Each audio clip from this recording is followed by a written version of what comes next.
The Vietnam War, it's over. Your job's just begun. A new HBO original limited series.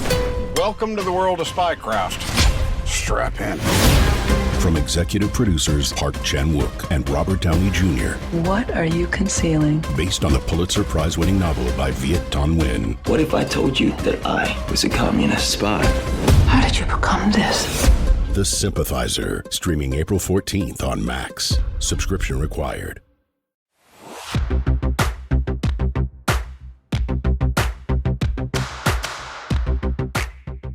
This past weekend, Iran launched a retaliatory strike against Israel using 300 missiles and drones. Today, to discuss this attack and why it was so ineffective, is Lynn, a national security expert with degrees in international relations and law.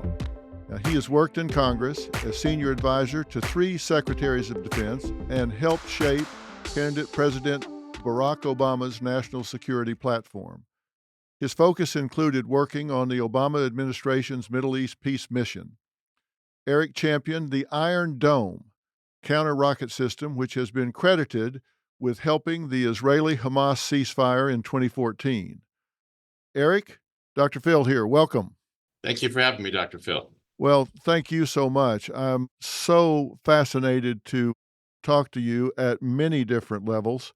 I have been following and actually commenting on this Israeli-Hamas situation since October 7th, actually, and have been very critical of what's been going on recently with media and world leaders as well, kind of bailing on Israel and being, I think, kind of weak-kneed about their position in protecting themselves against Hamas, who's still holding hostages. And I've been very critical of what's happening at some of our American universities as well. So was not surprised to see Iran do what they did, but I was very pleased to see how ineffective it was.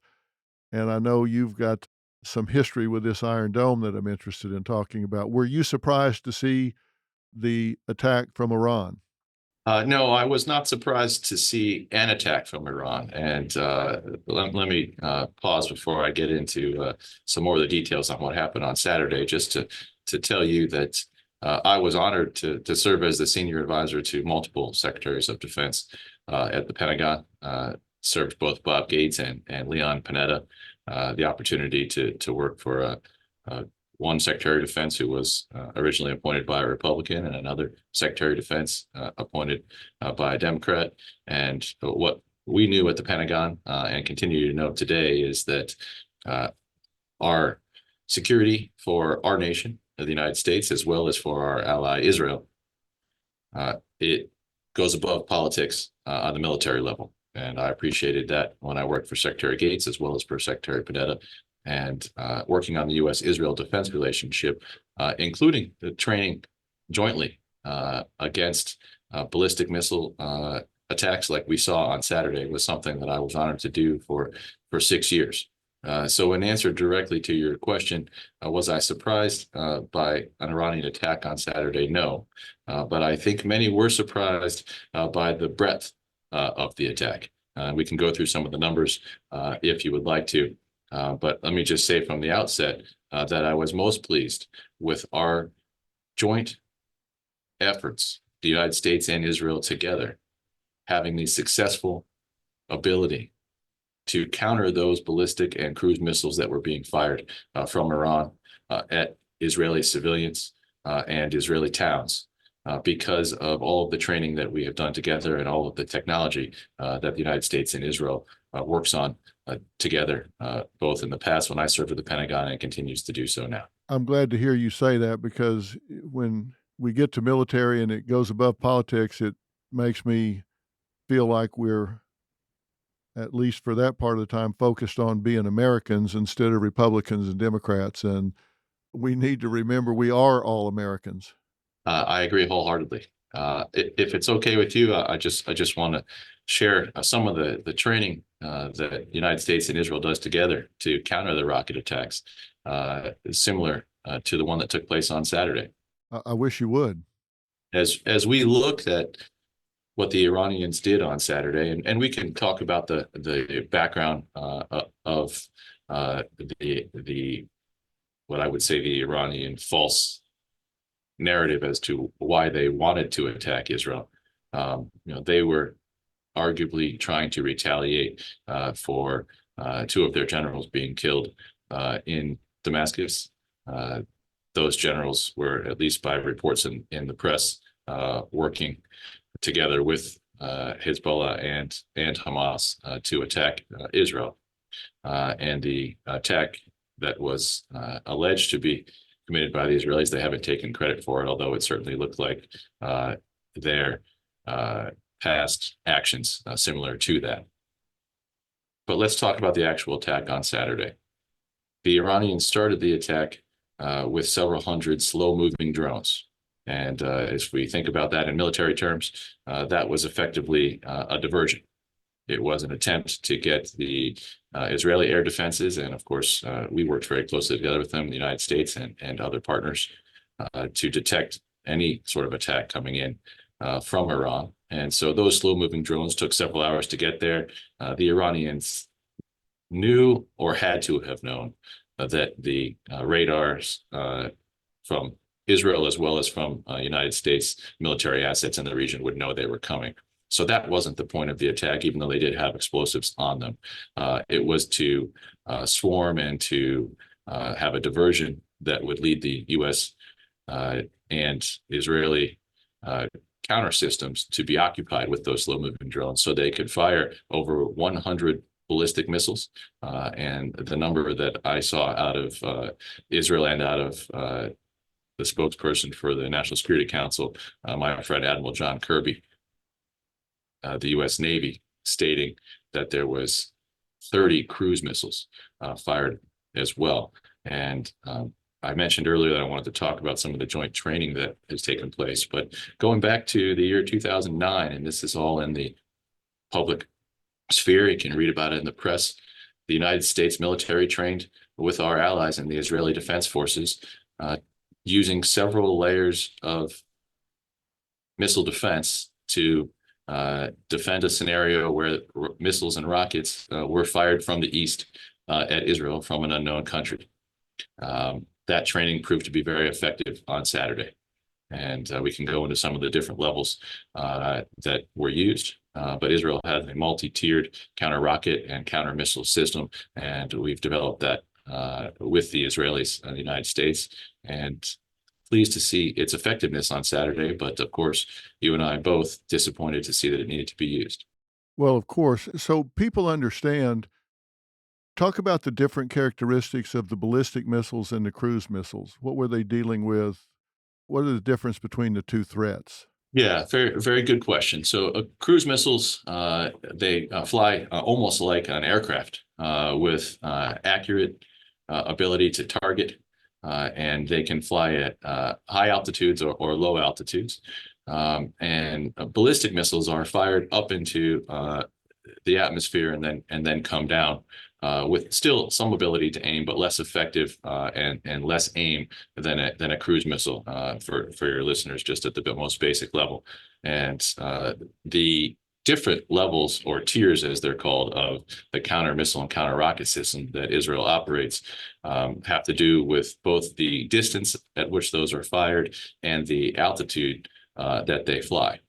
So the lowest, let's start with the top, actually. The top tier is a system that was developed between the United States and Israel, which is called the Arrow system. It's one that the United States and Israel have been working on for, over 25, almost 30 years now. And it was specifically designed for this type of interception.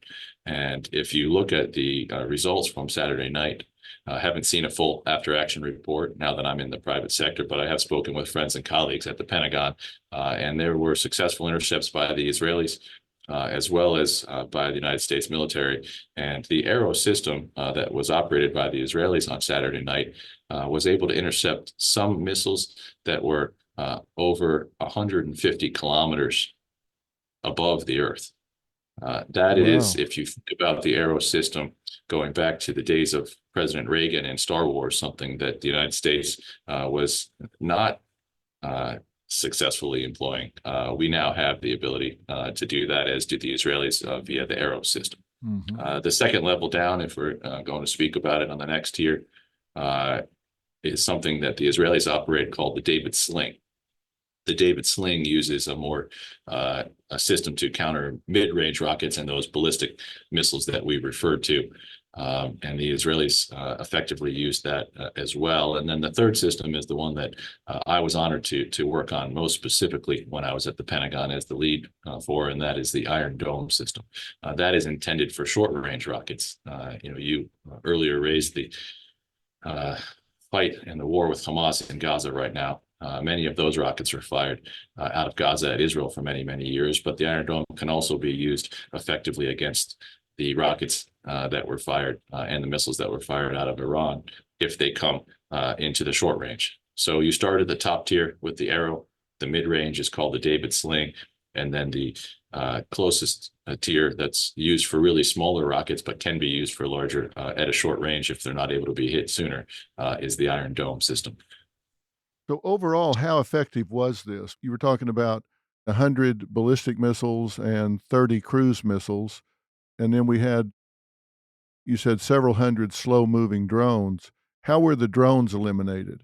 Well, again, I want to emphasize that I'm now in the private sector, so I don't have the 100% accuracy of what was done on Saturday, but I will give you my assessment of it. All right. And my assessment is that the drones, as moving as slow as they were likely taken out by aircraft, meaning fighter aircraft. The Israelis fly F-35s, which is the highest technology aircraft that has a stealth capability. They also fly F-15s and F-16s, of course, all sold to the Israelis by the United States, and we partner with them and train with their Air Force. Their pilots come to the United States to train, and the United States Air Force trains with the Israelis as well in a lot of those exercises that I referenced earlier. So my guess would be that the slow-moving drones were taken out by aircraft, I've seen reports that a lot of that took place over the airspace of the country of Jordan because they were slow moving and could be received. So that's to your question about the drones. You asked about percentage effectiveness. I have seen the press reports that it was 99% effective, and if there were 300 total projectiles, if we're going to include drones and missiles together, fired at Israel, and let's say it was somewhere between 98 and 99% effective, that means that somewhere between 3 and 6 did actually land in Israeli territory or in Jordanian territory, even if they weren't aiming for Jordan. Yeah, and there were no fatalities that we know of, right? That's correct. I actually just saw reports this morning that there was one injury to a young girl, an Israeli girl who lived in the Negev. Luckily for her, I shouldn't say luckily, but on the positive side for her, she was not hit with a direct hit of a missile, which likely, unfortunately, anyone who was underneath the direct hit of a missile would not survive. She was hit with shrapnel from one of the large missiles that was intercepted. And unfortunately, when you intercept a missile, there are still large metal pieces and fragments that have to fall to the earth. And so it sounds like she was hit with that. But if you think of things altogether, 300 projectiles and over 130 missiles fired at Israel, if there is only one injury, then that is a pretty positive outcome in shooting down those missiles. So when these F-35s and F-15s and 16s took out the drones, were they doing that one at a time? Were they doing it with machine gun fire from the fighters, or how were they taking those out? Because that's several hundred of those things. So that's like bird hunting. Yeah, my guess is they were probably using birdshot rather than buckshot. Yeah. But I think that the U.S. also placed aircraft carriers in the region, which means that we were likely flying our aircraft the F-18s that fly off of naval aircraft carriers, as well as U.S. F-35s and F-15s that fly out of our air bases in the Arabian Peninsula, would have been there to help on those as well. When you ask about one at a time, I don't know the exact method that they use, but when those drones were slow moving, they were really not much of a match for any aircraft, whether it was a 15, a 16, a US F-18 off of a naval aircraft, or a Israeli F-35 or a US F-35. I mean, they're used to fighting other fast-moving aircraft in a dogfight, not a slow-moving drone. Which is why I said what I said at the beginning. Just my analysis from reading the press was the drones were sent as a diversion, thinking that was going to be the only attack, and then the missiles came right afterwards, attempting to actually hit civilians in Israel.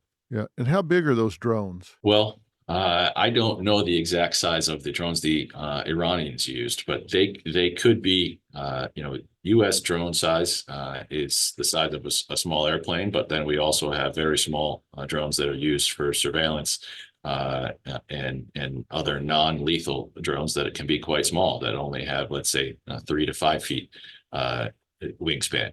So the Iranians could have used both of those. I haven't seen reports which ones they did, but the fact that they were slow moving, my guess is they used their less expensive option because they were on a kamikaze mission. None of them were intended to return back to Iran. Right.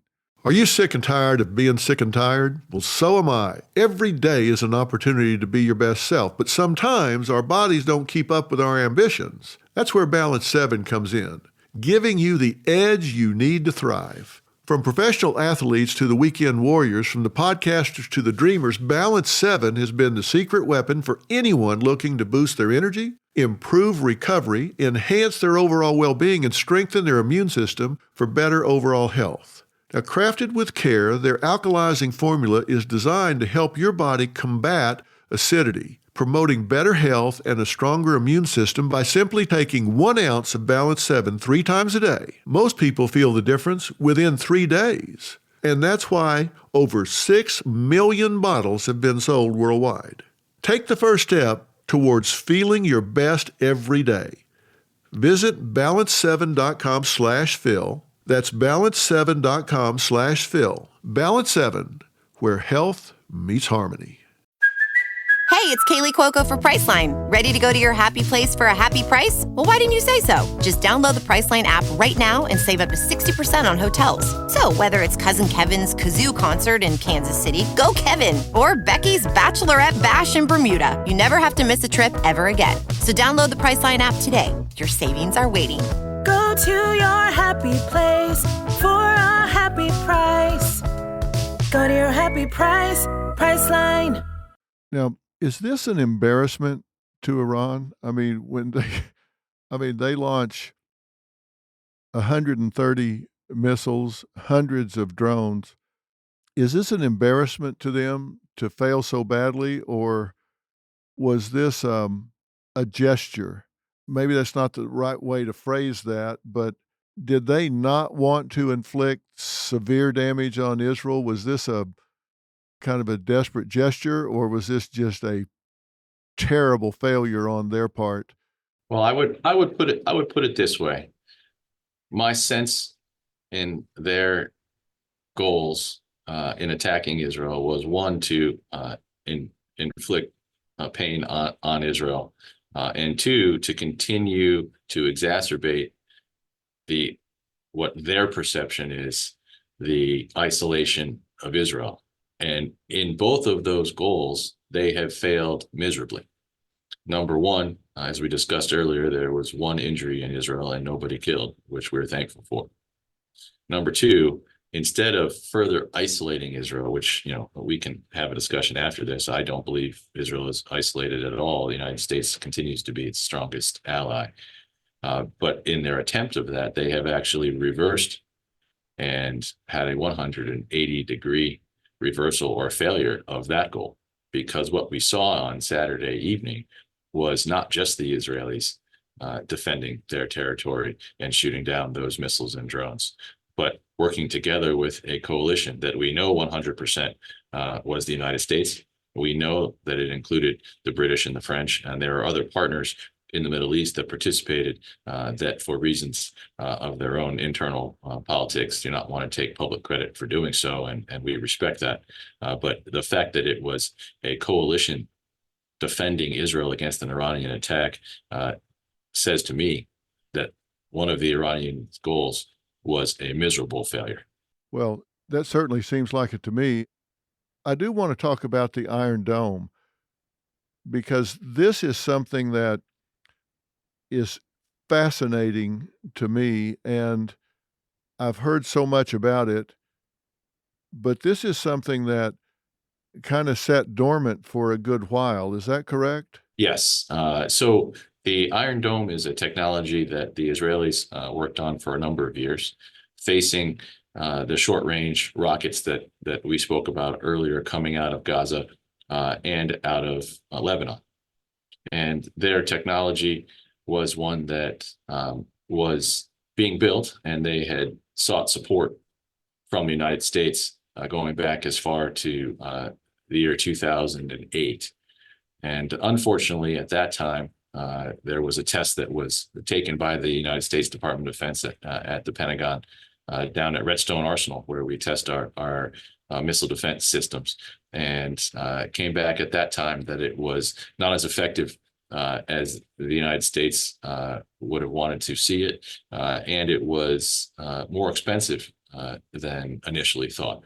So at that point, it was rejected by the Department of Defense prior to the time when I started serving at the Secretary of Defense's office. And then how did it come back online and get started again?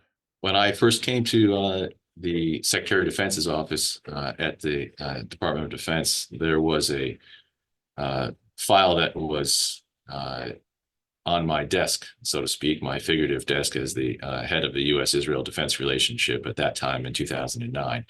And it had been rejected, as I mentioned.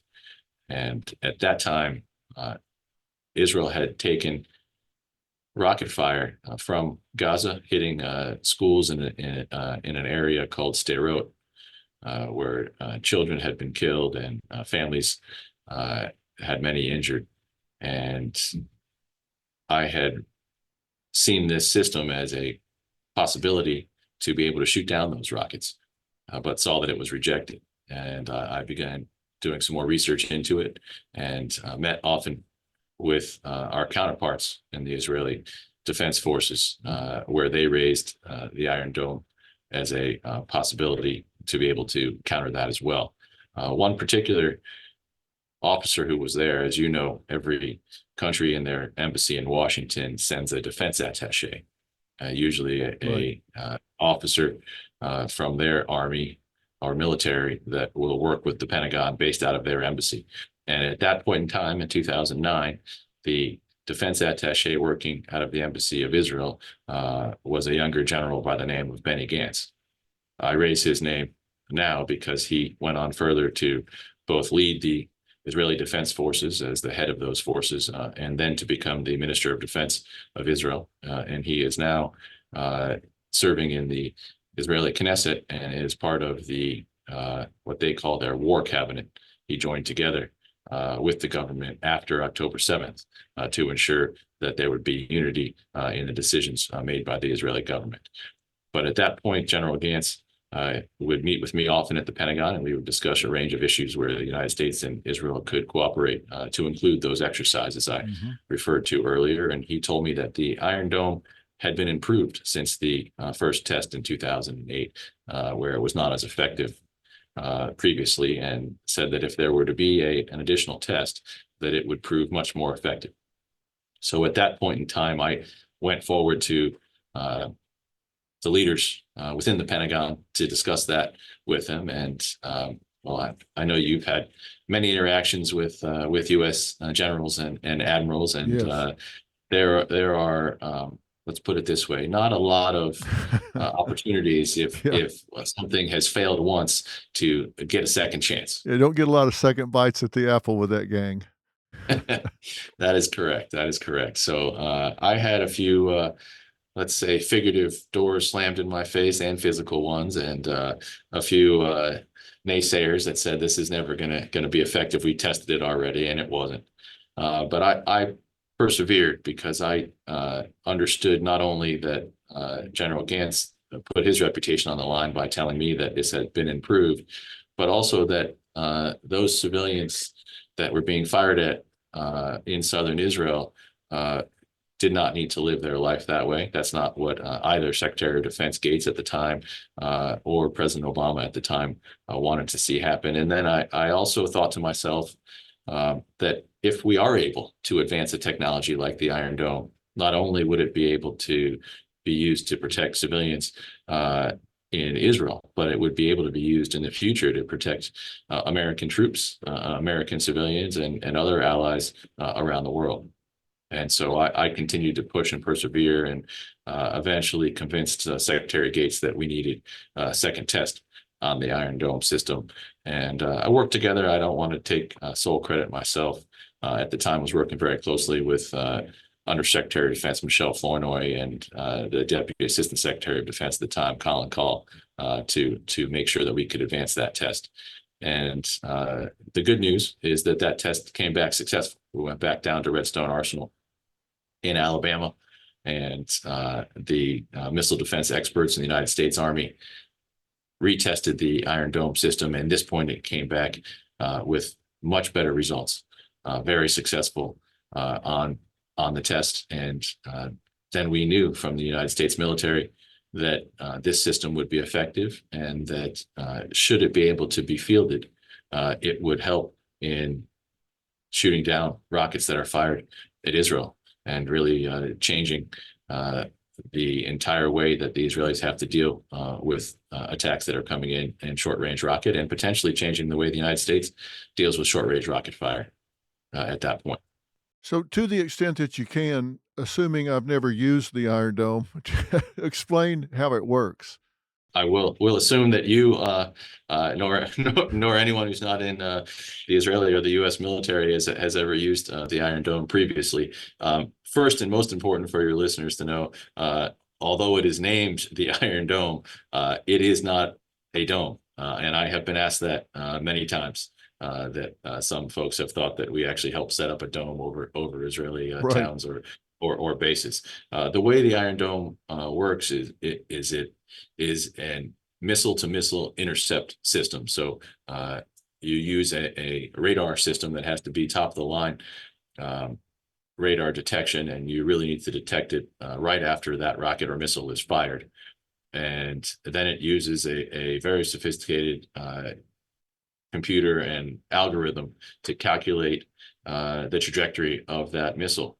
And obviously, anyone who's taken physics, even at a high school level, recognize that that's a very difficult calculation to make, given the speed Right. of the rocket and the unknowns of the atmosphere, wind or storms or otherwise. And then the way the Iron Dome works is that it fires its own rocket or interceptor missile, as it's called, to hit that first rocket in the air. And I would describe it as best I can in layman's terms as trying to shoot a bullet with another bullet in the air. It is something that is an unbelievable achievement of physics and science and computer algorithm calculations to be able to do something like that when missiles and rockets are moving at the speed that they are with the unknown. That's amazing to me, because you described it the way I was envisioning. Like, this is a bullet trying to hit another bullet. I played tennis every day of my life, and I think 2 times in 30 years we've had a tennis ball hit another tennis ball in the air over the net. I mean, what are the chances? Like, twice in 30 years. And you guys had like a 99% hit rate, something traveling at God knows what speed up in the atmosphere. So the precision of this is staggering. It is truly impressive. I'm a tennis player myself, and I have not thought about it from that concept, other than to say this would not likely be able to be done by even the sharpest of the human sharpshooters. This is definitely something done by technology and the ability to calculate using the radar and the algorithm of trajectory of the missile. But it is truly an amazing feat of technology and science. The first page of a book never tells the full story. And those news alerts and headlines, like the ones we get on our phones, don't even scratch the surface of what the story is really all about. Stories are like people, multi-layered and complex. It takes some digging to find the truth, but when we find it, it can change our world. We like to dig. The news on Merritt Street. Essential television. Lauren, we are sisters. That's true. And we host a celebrity-obsessed podcast called Pop Apologists. We also love Taylor Swift. Chandler, how are you managing to cope while we await Taylor's new album? Look, I want to be put into a medically induced coma and wake up on April 19th, but I'm not sure my insurance is going to cover it. Join us on our pop culture podcast, Pop Apologists, where we will be dishing on all things celebrity news and deep diving every word and note of Taylor's new album. Pop Apologists. Pop Apologists. Is it constantly adjusting en route? It does have the ability to adjust, and actually, to the point I just mentioned earlier about humans versus computerized or automated systems. The initial fire of response is made by an automated system, but those units that work it, both in the Israeli military and the U.S. military, as now the U.S. military has Iron Dome systems as well. It requires a team that will work it, and they could change it en route as well. And I just want to pause there for a second. As I mentioned, the United States acquiring its own Iron Dome systems to protect our troops. I will say that I was very pleased to see that the Commander-in-Chief and the Secretary of Defense, Secretary Austin, made the decision at the beginning of the Gaza war after October 7th that the United States has now sent over our Iron Dome systems to help backfill what the Israeli Iron Dome systems are doing. Wow. So they are able to use those as well, which is much needed because, if we were to talk about what one of the potential sense of how the Iron Dome would not be effective, and the answer is if you don't have enough to defend all of your cities, then the city that doesn't have one clearly doesn't get the benefit of it. And that's why the United States sending our Iron Dome systems to help the Israelis was so important. Yeah, so they launched 100 ballistic missiles and 30 cruise missiles. The Iron Dome, is that for anything that gets through the Arrow system and the David Sling system? Is that when the Iron Dome kicks in? In that scenario, yes. If they're firing a ballistic missile, then it would see if the others would not be able to hit it. The truth is, the Iron Dome system was developed to be a short-range counter rocket system, meaning intended for not ballistic missiles, but really for the short-range rockets fired out of Gaza or out of Hezbollah, or of course those that were fired at our troops in Iraq and Afghanistan. It's intended as a short-range counter rocket system. But if the other larger systems that really are intended for the higher tier, right? The Arrow is shooting above the atmosphere, and David Sling is shooting those ballistic missiles that are in the middle. The Iron Dome can shoot down those missiles or rockets as they become closer to their target. But I would tell you, I would rather see the other systems used because if it's that close to the target, it's pretty close to hitting.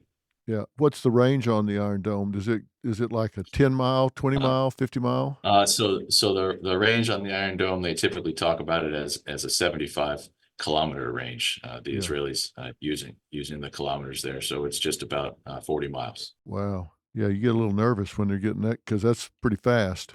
Yes, it is. That's why the Arrow system and the ballistic missile firing system, the David Sling, it's very similar to Iron Dome, and it does similar point-to-point interception, but it's used for those larger missiles, and that's why it was good to see it be effective on Saturday evening, but sorry to have to see it used. Yeah. Have they been using the Iron Dome system prior to this with missiles being fired out of Gaza? Yes, they have. First, going back to as early as 2011, when we first fielded the Iron Dome system. Unfortunately, it was not like systems of the past that we developed and did not see combat. The Iron Dome was used almost immediately after being fielded, and its success rate has continued to hold up over time. in shooting down those rockets that are fired from Gaza.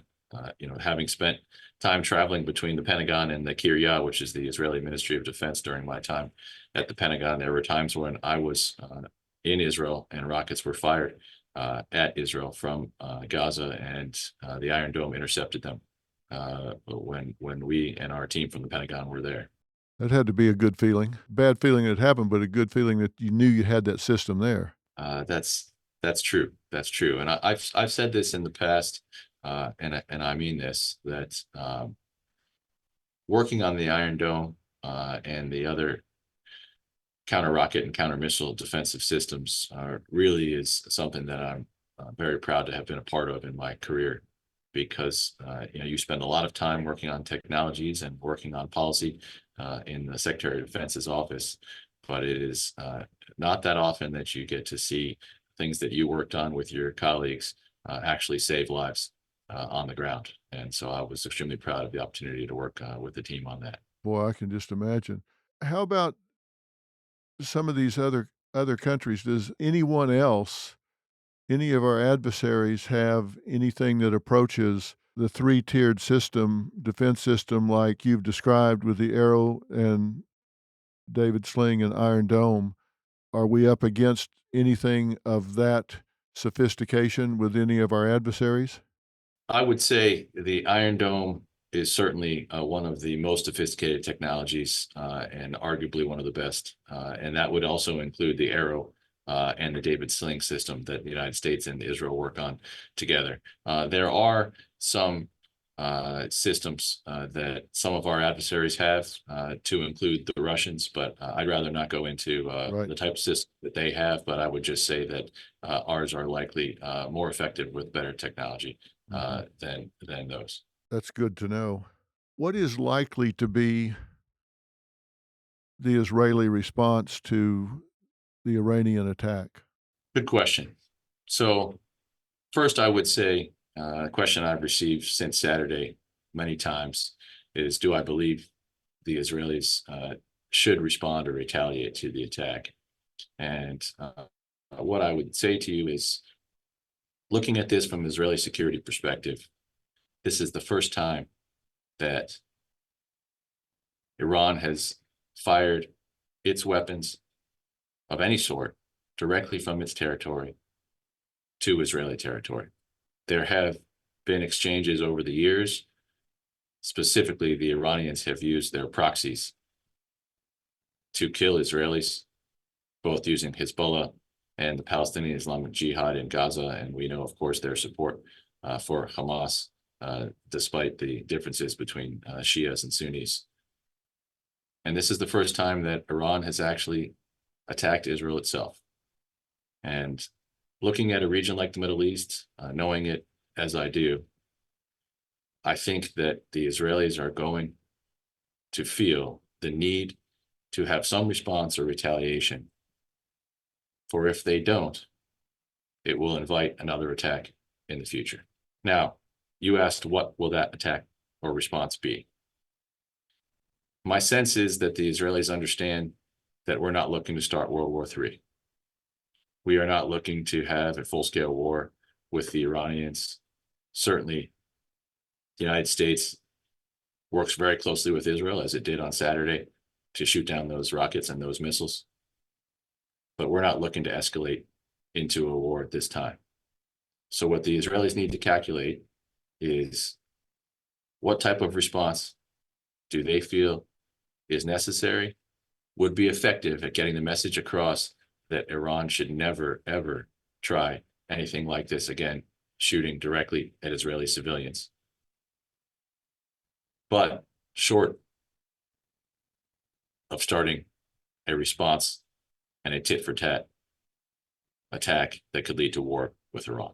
I always talk about the psychological aspects of this and the psychosocial aspects. You can think about personalities involved, and when I think about cities and countries, I think about the collective personality, and I do believe we teach people how to treat us. I think we teach them how to treat us individually, whether you're talking about somebody on an elevator or cutting in front of you in line at a movie or a relationship you're in. And I think the same thing is true on the international stage, these countries are run by people, and people have personalities, and I think we do teach people how to treat us. You said it for me. If you have somebody lob 130 missiles at you and hundreds of armed drones, and they're not very good at it, so it doesn't inflict much damage. And so you go, well, no, no harm, no foul. You just say, well, I'm not going to respond to that. You're just asking them to try harder, try better. There's no consequence for it. And I think you can't reward bad behavior. And that's bad behavior when you send missiles at Israeli citizens. If there's no consequence to it, you're rewarding bad behavior. If that happens, you're inviting it to happen again. So there has to be some response to it where, like you say, they've got to say, that was not worth it. A, we're apparently not very good at it. And B, that was really painful. We did that and didn't get anything out of it. And the response was very painful, whether it's blowing up their oil fields or whatever inflicts the most pain. But I agree with you. You certainly don't want to start World War III, but we didn't start this. I mean, they started this, but something has to be done. And if you don't, you're just inviting, psychologically, you're endorsing it and inviting it to occur again. Am I wrong about that? I would agree with you. The Israelis need to respond so they can ensure that this does not ever happen again. They have to reset the level of deterrence where the Iranians thought that this was not going to be something that would lead to a war. However, they also thought that because of what's taking place in Gaza, that Israel may not respond. And that was a miscalculation on their part. But while I use the word miscalculation, let me talk further about some of the concerns about what could happen, right? Most of the wars in world history were started by miscalculations. Right. And so what we need to be careful of, and certainly what I advise my colleagues in the Israeli Defense Forces to be careful of, is that there is not a miscalculation that could be causing future war. So let's talk about a couple scenarios. First, I would say what the United States does well, and the Israelis did this in their previous experiences also, is to take a beat or take a breath. There is no reason to rush into a response today or tomorrow, because Israel knows it has superior capabilities to the Iranians. Just on the most basic sense of military, the Iranians used missiles and drones because their Air Force has a technology level of flying F-14s from the 1980s, like you saw in the first Top Gun movie, not the second. Israel clearly flies the most sophisticated technology in aircraft and has the ability to do different things, as does the United States. So take a beat, take a minute before making a decision about what to do. Second, any response should be seen as one that is trying to reset that deterrence from the Iranians, but should not try to invite an additional response or retaliation from them.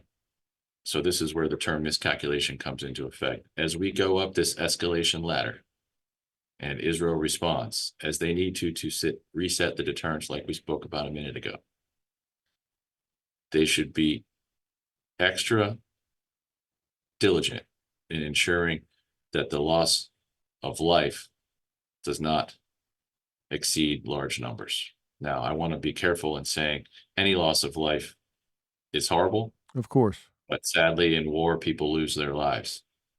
And Israel, if they respond by hitting an Iranian military base where those missiles were fired from, or they respond by hitting some other Iranian military target, they should do so without trying to kill a large number of people.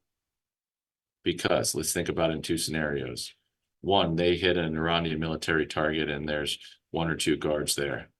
Those one or two guards, obviously, they have lost their lives, and that is a casualty of war.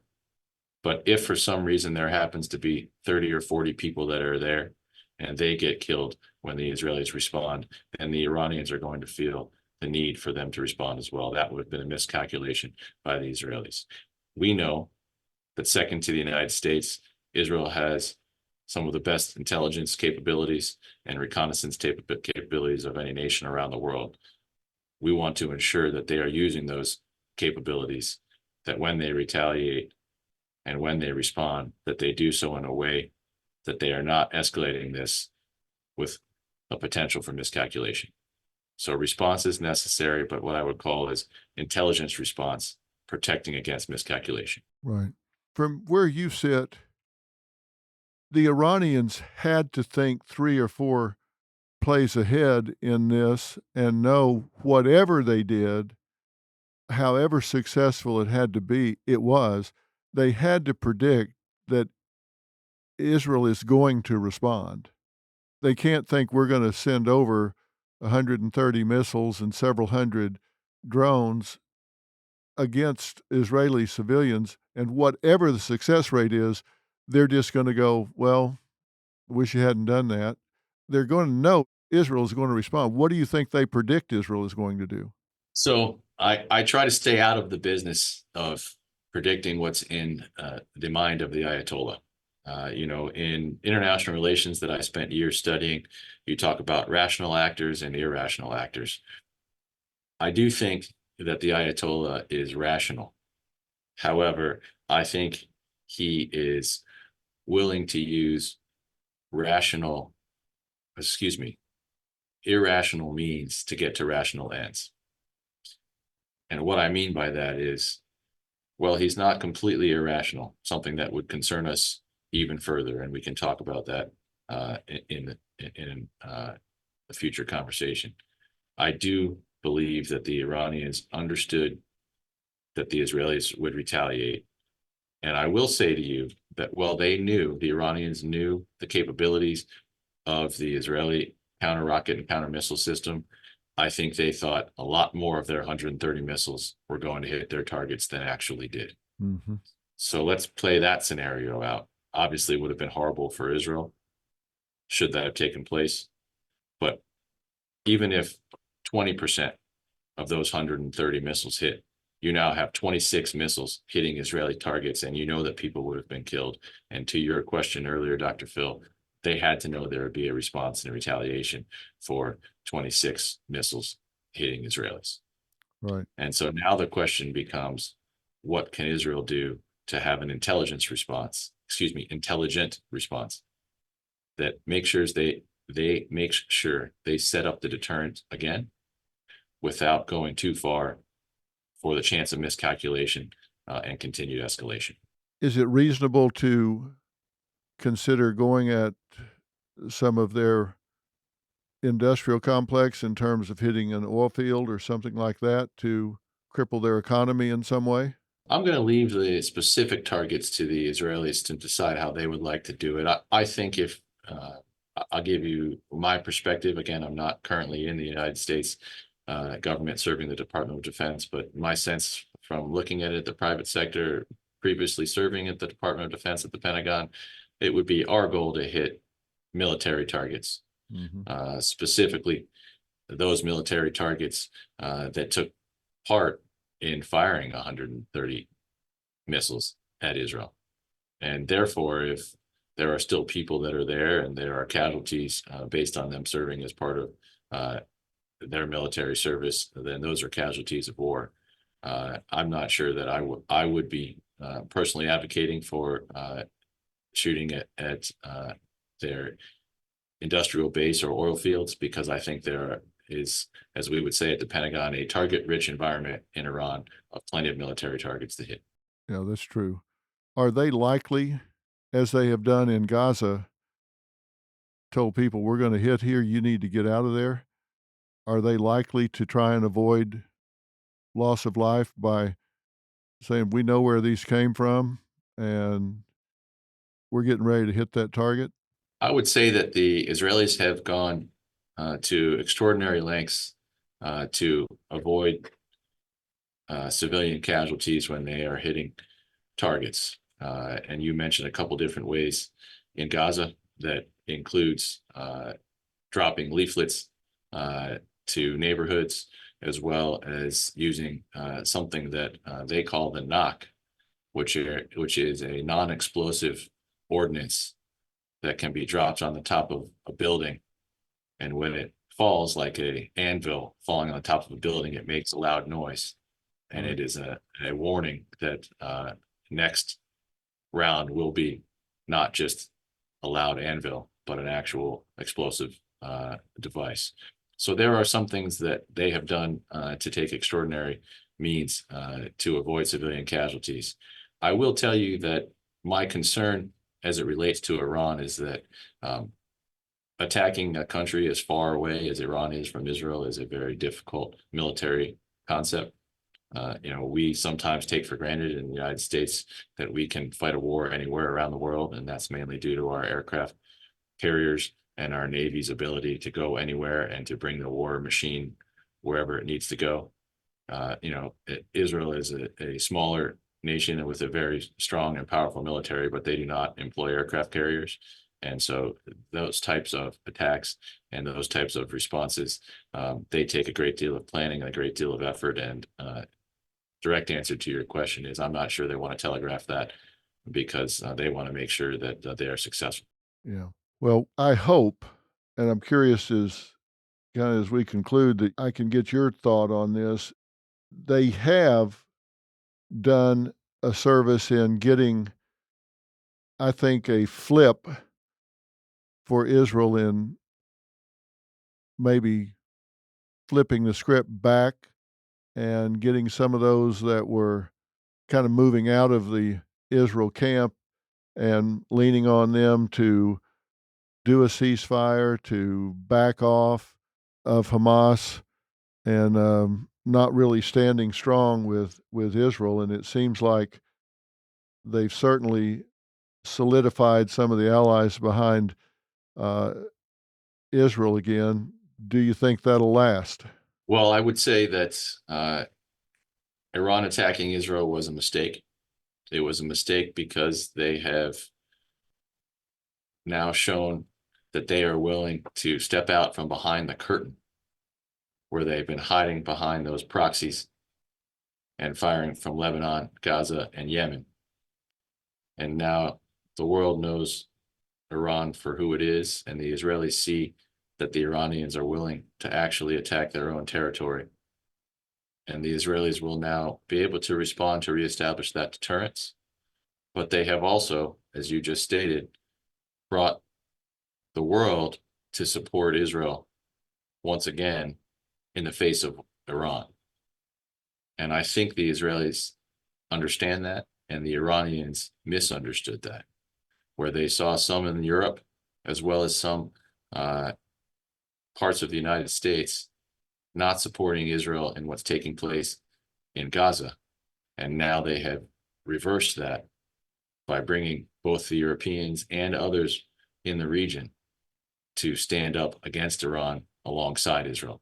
They have done more to help Israel gain the diplomatic support that may have been somewhat decreasing than they ever planned for. And that was their true failure in their attack on Israel on Saturday. Well, as you say, miscalculation. I would love to have been a fly on the wall with the military commanders and the Ayatollah the next morning for the debrief to say, well, here's how this all came down. We did all this, we did all that, and we did hit a girl with some shrapnel, but she seems like she's going to be okay. Other than that, we've pissed off everybody, and they've lined back up with Israel. Other than that, I don't seem like we've achieved much. I'd have loved to have been a fly on that wall.